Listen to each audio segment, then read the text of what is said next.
Hola, ¿cómo están? Soy Teresa Eloisa Vanegas, de primer semestre de Medicina, y para mi parcial de pensamiento crítico, lo que nosotros llamamos filosofía, voy a evaluar dos argumentos. El primero es un advercundium, que es un argumento dado hacia la autoridad. En este caso, ninguno de estos tipos de argumentos se va a ver como falacias. Esto es importante decir. ¿Por qué? Pues por su practicidad. Eso ya lo veremos más adelante.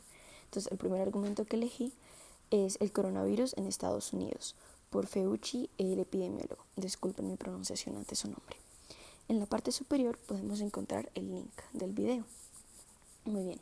Entonces, hay que ver primero que en Estados Unidos ahora mismo, o pues las cifras muestran que más o menos unos 82.000 muertos y 1.367.927 casos de COVID positivo. Además de esto, la mayor parte de estados están apoyando la propuesta de Trump de hacer una reapertura. Principalmente están haciendo una reapertura total. Estados como Nueva York y California están haciendo únicamente una reapertura regional, lo que significa que van a cerrar sus fronteras. Bueno, aquí estamos viendo que el argumento principal es que el COVID no está controlado. ¿Y esto quién lo está diciendo? Esto lo está diciendo el epidemiólogo Fauci. Ahora tenemos que comprobar si esto es así y podemos creerle o si no. Para esto vamos a comenzar viendo el esquema. El esquema comienza con una premisa mayor y una premisa menor. Y cuando estas dos se juntan podemos concluir. Entonces la premisa mayor dice así: la fuente E es un experto en el campo S, al cual pertenece la preposición a.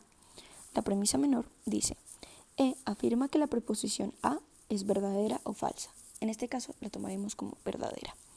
Y la conclusión es: A es verdadera. E es la autoridad, en este caso Anthony Fauci. S es su campo. En este caso vamos a hablar que el campo del que van a hablar es la epidemiología. Y A es el objeto a concluir, que en este caso es la enfermedad del COVID-19. Muy bien. Ahora, para saber si nuestra autoridad, en este caso el experto, es confiable, vamos a establecer las preguntas críticas. La primera pregunta crítica es: ¿qué tan fiable es E en el campo S? ¿Es prestigioso? Bueno, Anthony Fauci es el director del Instituto Nacional de Alergias y Enfermedades Infecciosas desde 1984. Esto ya de por sí le da una posición de poder, entonces es una autoridad administrativa, pero vamos a ver más allá de esto. Entonces, comenzaré con su educación. Él comenzó en el College of Holy Cross en Worcester, Massachusetts, y después continuó en el New York City's Cornell Medical College, para después hacer pasantías en el Hospital de Nueva York y en el Centro Médico Cornell. Además de esto, él lideró los esfuerzos estadounidenses para combatir el SARS y el ébola, entre otras enfermedades, a partir de estos años. Y esto nos da una gran experiencia de este hombre y además un reconocimiento a su experticia en el campo de la medicina y de la epidemiología principalmente. Después tenemos que afirma. Él nos está afirmando que el COVID-19 es una enfermedad altamente infecciosa. ¿Cómo sabemos que él está diciendo esto? Pues está en contra de la propuesta de Trump de reabrir los estados, así sea de a poquito, porque dice que va a haber una recaída. ¿Y cómo sabemos que suele haber una recaída? Pues a lo largo de la historia se comprueba que normalmente no hay una ola, sino que son varias. Y depende de cómo se maneje correctamente y si se puede aislar, pueden ser o no menos peores. Por ejemplo, la segunda ola de la gripe española mató más del doble que la primera. Bueno, ¿es verdadero según otros expertos? Sí, hemos visto que el gobierno alemán también está apoyando esta propuesta de ser más estrictos respecto al aislamiento. Además, hemos de considerar que Angela Merkel es la canciller de Alemania y ella es una química nuclear y en sí está apoyando la idea de que esto no se va a manejar simplemente de la noche a la mañana y que con que la mayoría de personas ya se enfermen no significa que no se vayan a morir o que luego no se puedan enfermar más.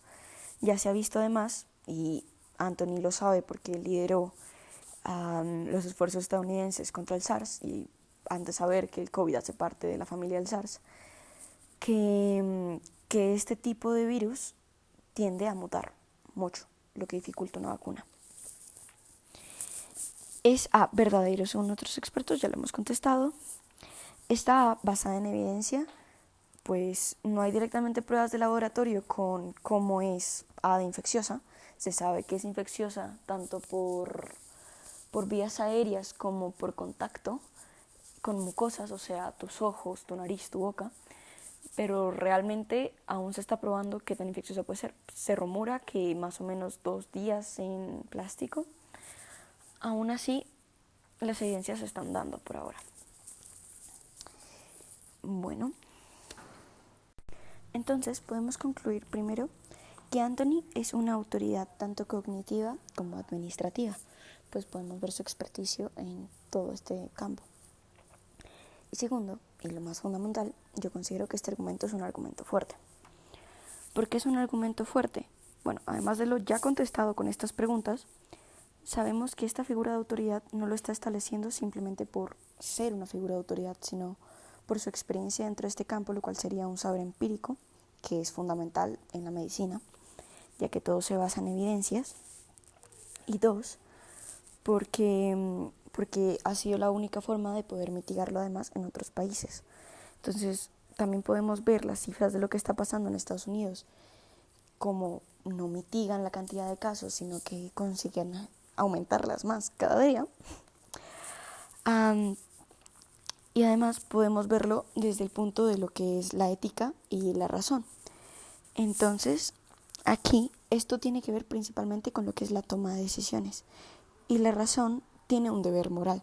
Entonces, no solamente la teoría de cómo es la razón y qué deberíamos hacer, sino que en este caso radica más en cómo deberíamos actuar. Y aquí todo va hacia que las personas puedan seguir con vida y tengan una mejor salud. No es un capricho mantenerlos encerrados, es que el COVID no está controlado y por esto no se puede hacer una reapertura.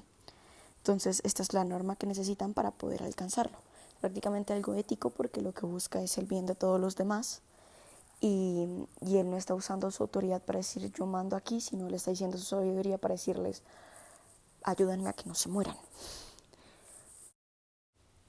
Hola, entonces ahora vamos a continuar con el argumento de Ad Misericórdiam, que este es presentado por Greta Thunberg y George Monbiot contra la crisis climática.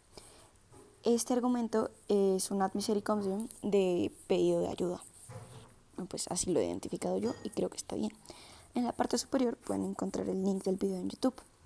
Entonces, la gracia de este argumento es apoyar las energías alternativas y levantar la voz contra el CO2.